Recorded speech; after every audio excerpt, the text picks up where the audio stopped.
இதனுடைய பொருள் என்ன? ஒரு ஆண்டுக்கு குறைந்தபட்சம் 2000 கோடி ரூபாய் இதில் மட்டும் லாபம் கிடைக்கும்.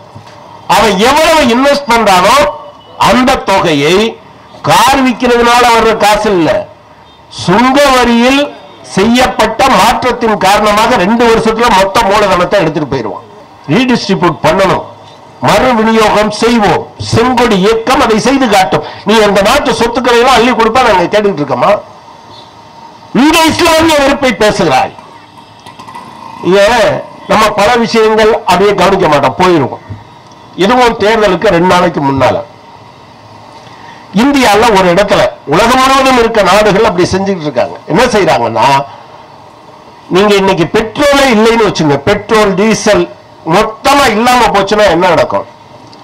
ஒரு நாட்டுல அந்த நாட்டின் மீது முற்றுகையிட்டால் ஒரு இடத்துல இருந்து இன்னொரு இடத்துக்கு டேங்க்கு போக முடியாது, எல்லாம் அப்படியே ஜாமாயி நின்றோம்.